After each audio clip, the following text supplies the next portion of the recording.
Go as far back as you can recollect. Start from there and tell me what you were like as a child. I was spoiled. Let's start that off. I was very spoiled.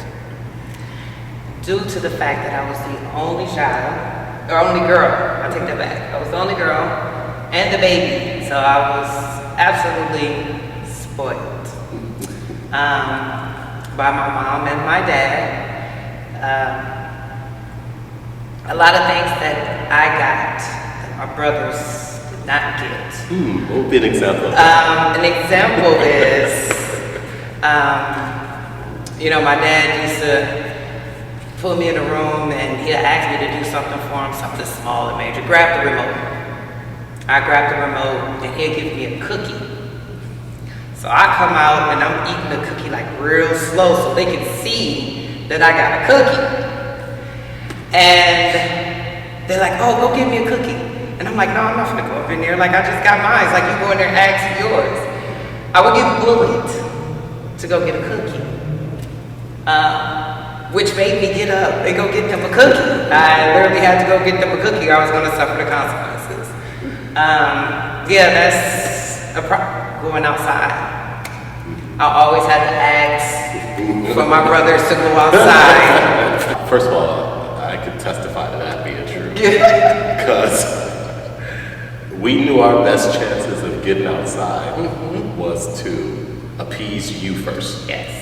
Like, Robin, you are going to be our best chance if we want to do anything today. Can you go? Can you ask Dad, please? Robin, please, what do you need? What do you need? What do you need, Robin? We knew our best chances with you. How would you describe your family's dynamic? What was it like? It was actually like a double team. I don't know if you ever recognized that, but there was times where me and you gained up against Eli and Robert, or there was times that me and Robert gained up against you and Eli. So it was weird because, again, I'm the only girl and, I'm trying to fight some battles that, I could not win against. So, but... What was it like being the only girl? It has its positives and it had its negatives. I think the positive was that, and me not knowing it at that point, that I felt protected. I didn't have to worry about anything. If someone said something wrong to me, my brothers were right there. Who said it? Who said it? Which one? Point them out. And, the negative part, I think, would be turning me into more so a tomboy. Like, I didn't never wanted to be a tomboy. I wanted to play with the Barbie dolls and, I wanted to watch little girly things, but no, I had to watch sports. I had to watch football every Sunday. I had to watch basketball every time I came home. Wrestling. Oh my goodness gracious. And those type of things just make you now drawn to them to where you can't, because it's just something that we all used to do, It's so funny. I never even considered that for you. Yeah. I never got an opportunity. I begged. I used to try and get up early Saturday mornings to at least watch my cartoons before you get up, before Robert get up, and before Eli get up. Because I never got an opportunity. I hope y'all hear me. I never got an opportunity to watch my cartoons unless they were asleep. That was the only time. I watched Jim with you and My Little Pony, I think. There was a few times, but then it's just like, as soon as they go off, right at that 30 minutes, it was flip. That's true. Or pushing the button to change the channel. That is true. How would you describe your siblings? I know you're sitting across from one. And how would you describe your dad? How would you describe your mom? Dad was the enforcer. He was very stern on you boys, which bothered me a lot because, when you guys would get disciplined, I cried because I'm hearing y'all, yelling and screaming that did something to me because I didn't do whatever. It was so random how he would do it, like in the middle of the night. Like, why would you wake somebody up in the middle of the night? I'm sorry, but in the middle of the night to whoop someone. Like, I just never understood that, but he was definitely the enforcer. That's a nice way to put it, enforcer. Yeah. Because that was some demonic, It was. very calculated. It was premeditated. Very calculated. It was like, okay, I'm gonna wait until 2 o'clock in the morning, and then I'm gonna discipline. Like, and it was just so random. Describe more of what you said enforcer. Describe more of what that was like from your perspective. I mean, he was definitely an enforcer, but he took care of us. You know, there was times where he wasn't working, Mama was working. He made sure we had 3 meals on the table: breakfast, lunch, and dinner. Even though we didn't all sit down like we were supposed to do, I don't think he wanted to build that type of relationship, but he did. That's so true. Make sure that we had food. He would fix our plates. Yeah, he would fix our plates, and we had to sit in the living room.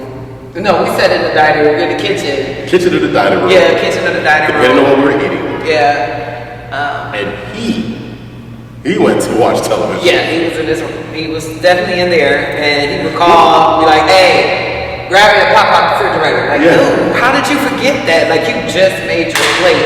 Everybody knows when you make your plate, you gotta grab something to drink. This was every day. Every day, he would forget him something to drink. So, but yeah, he was definitely one I could say held out the house. You know, especially when, you know, Mom was, you know, doing all the working, and even when he did, you know, start working, I love the trips that he took us on. You know, where he drive us up to the Dells, or even the trips to Mississippi. Oh my gosh. And you know, it was crazy because somehow or another I would always hear when Mom and Dad didn't have enough money. You know, oh, we don't got enough to pay for this, we don't got enough to pay for that. And especially when we were up in the Dells. And, you know, my mom, she was worried because, you know, we wanted to stay longer, and, you know, Dad mysteriously took some money to the casino, and he was like, all right, we staying 3 more nights. And I'm like, yes! There you go, Daddy. I don't know what you did. He just throwing the money up in the air. He done hit on the slot machine.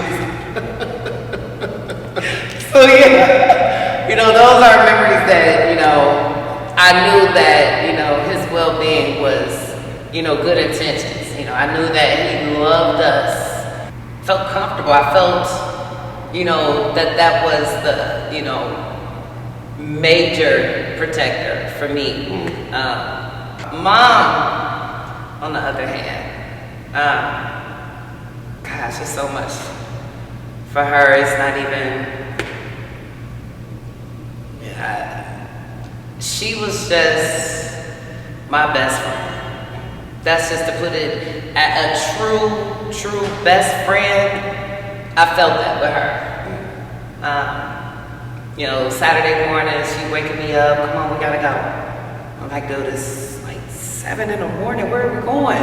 Come on, get up, go get dressed.